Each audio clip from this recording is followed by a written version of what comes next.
A paraszt meg az ördög. Volt egyszer egy eszes, furfangos paraszt. Sokat lehetne mesélni a tréfáiról, de én most csak a legkülönbet mondom el. Azt, hogyan tette egyszer bolondá az ördögöt. Úgy kezdődött a dolog, hogy a paraszt, mint rendesen, napestig dolgozott kint a földjén. Mikor bealkonyodott, hazafelé készült. De mint jó gazdához illik, mielőtt elindult, még egyszer körülnézett, rendben van-e minden. Hát, ahogy így vizsgálódik a szürkületben, mi akad a szemébe?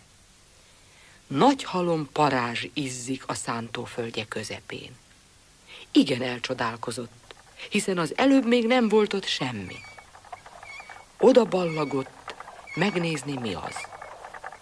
Még jobban csodálkozott azon, amit látott, mert nem volt az más, mint valódi tüzes zsarátnok, és a tetején egy kis fekete ördög kuporgott. Tán csak nem kincsen kotlasz?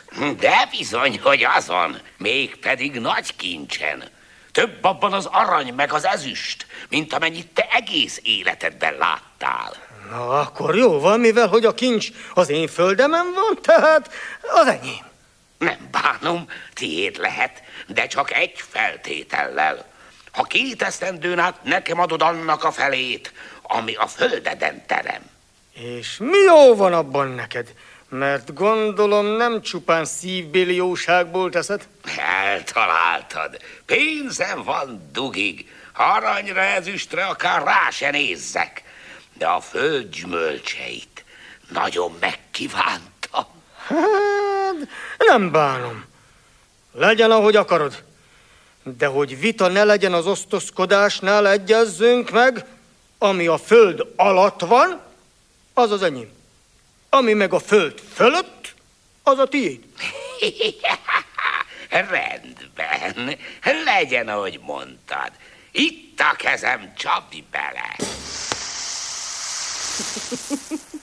Igen ám, csak hogy az agyafúrt paraszt abban az esztendőben egyebet sem vetett, mint répát. Mikor eljött a szedés ideje, jelentkezett ám az ördög a részéért. Kaszát hozzak, vagy úgy téped puszta kézzel? Hogy? A répát kaszáljad? Azt nem, csak a levelét. Nem emlékszel az egyességre? Ami fölül van, az a levele. Azt mind elviheted.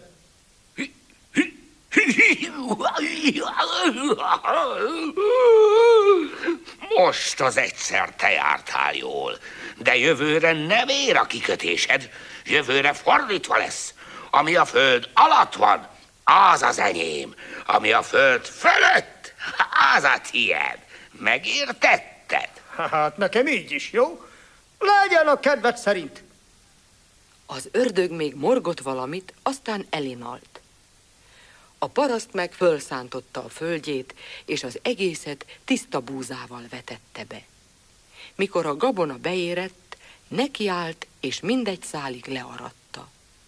Épp az utolsó kévét hányta fel a kocsijára, mikor nagy dérrel durral megjelent az ördög.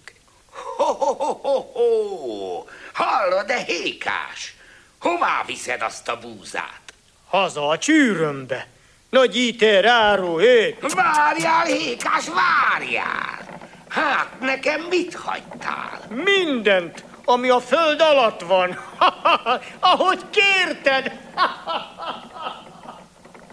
Az ördög persze rettenetesen megdühödött, mert nem talált mást, csak a puszta tarlót.